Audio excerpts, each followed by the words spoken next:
Hello बच्चों, so let's read this question. The question is a bus traveling the first one third distance at a speed of 10 km per hour, the next one third distance at a speed of 20 km per hour and the last one third at 60 km per hour. The average speed of the bus is. ठीक है, तो देखते हैं question में क्या दे रखा है. Question में दे रखा है एक बस है हमारे पास जो कि पहली वन थर्ड डिस्टेंस उसने क्या किया, अपना 1/3 जो डिस्टेंस है, मतलब अगर उसने मान लो 3x डिस्टेंस चली थी तो x डिस्टेंस उसने पहले 10 किलोमीटर की स्पीड से कवर की, फिर अगली x डिस्टेंस 20 किलोमीटर की, फिर उससे अगली x डिस्टेंस 30 किलोमीटर 60 किलोमीटर की. तो हमसे पूरी जर्नी की एवरेज स्पीड पूछ रहे हैं. So let's make a figure of it. इस तरह से हम इसको बना सकते हैं. ठीक है, ये अगर हम इसको बनाएं तो ये हमारा इस तरह से हम इसको बना सकते हैं. So it will be like this. So यहाँ पर अगर हमने यहाँ से स्टार्ट किया है तो ए पॉइंट, तो यहाँ से हमने इसको स्टार्ट किया है, तो ये हमारा अगर ए पॉइंट है, ये हमारा सी पॉइंट, ये हमारा बी पॉइंट और ये हमारा डी पॉइंट. ठीक है, तो हम मानते हैं A B B D C D C सारे डिस्टेंसेस बराबर हैं.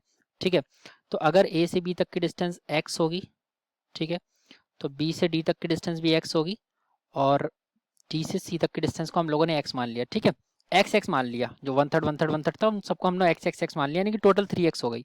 तो पहले वाले पार्ट में उसकी स्पीड जो दे रखी है वो दे रखी है 10 किलोमीटर पर आवर.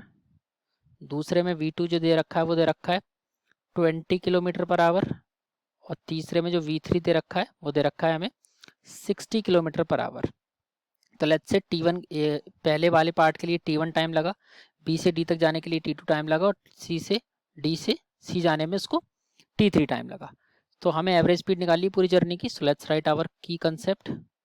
सो की concept in this question is the average speed, और एवरेज स्पीड होती है हमारी, वी एवरेज होती है हमारी total distance by total time, total distance upon total time, ये हमारी एवरेज स्पीड होती है.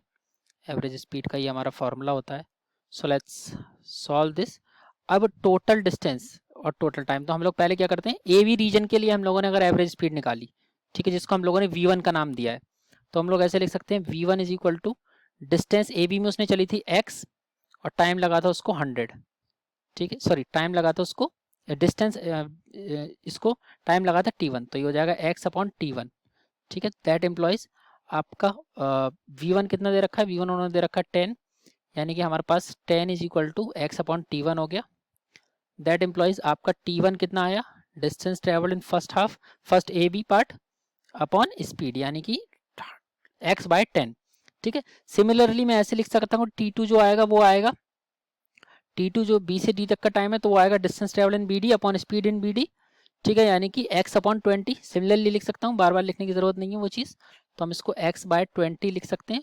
और सिमिलरली हमारा t3 जो आएगा, थर्ड पार्ट में जो टाइम लगा वो लगा थर्ड पार्ट का distance x upon third part की स्पीड 60. ठीक है, तो ये लगेगा हमारा x बाय 60. तो हमारे तीनों टाइम आ गए. अब हम लोग इन तीनों टाइम्स को पूरे ओवरऑल जर्नी में हम इसको यूज़ करने वाले हैं. ठीक है, अब हम लोग ओवरऑल जर्नी यानी कि ए से लेके सी तक अगर हम लोग लगाएं एवरेज स्पीड, तो हमारा वी एवरेज आएगा, वी एवरेज आएगा ए से सी तक टोटल डिस्टेंस कितनी है, x plus x plus x. ठीक है, तीनों पार्ट्स में एक्स एक्स एक्स चला था. अपॉन टोटल टाइम कितना लगा, t1 लगा था, t1 plus t2 plus t3, इतना टोटल टाइम लगा था. तीनों जर्नी का अलग अलग, तीनों पार्ट्स का अलग अलग कर लिया, तो x प्लस ये आ गया 3x अपॉन t1 है अपना x अपॉन 10 प्लस t2 है x अपॉन 20 प्लस t3 है आपका x बाय 60. एलसीएम लेंगे, इसको सॉल्व करेंगे तो ये बनेगा हमारा 3x अपॉन, इसका एलसीएम आएगा 60 अपॉन 60 अपॉन 60, तो ये हमारा बनेगा, तीनों का एलसीएम 60 आएगा, तो it will become 6x plus 3x plus x, यानी कि ये 60 ऊपर जब चला जाएगा तो ये बनेगा 3x into 60 upon 3x 6x plus 3x 9x plus x, यानी कि 10x. यहाँ से x से x हुआ कैंसिल, 1 से 0 हुआ कैंसिल, यानी कि एवरेज स्पीड कितनी आ रही है 6 इंटू 3, यानी कि एवरेज स्पीड आपकी जो आएगी ओवरऑल जर्नी में, जो एवरेज स्पीड आपकी आएगी, that average speed will come out to be the 6 kilometre per hour. पूरी जर्नी की 6 किलोमीटर पर आवर है हमारा इट्स ओके, तो इट इज 6 इंटू 3, तो 6 इंटू 3 आएगी हमारी एवरेज स्पीड, और 6 इंटू 3 हमारी एवरेज स्पीड आएगी, तो हम बोल सकते हैं एवरेज स्पीड हमारी it's not 6, it is 18 kilometre per our, 18 kilometre per our, और 18 किलोमीटर पर आवर हमारा ऑप्शन सी करेक्ट है। इसका मतलब हमारा जो ऑप्शन करेक्ट है that is option number C. So I hope you have understood this question.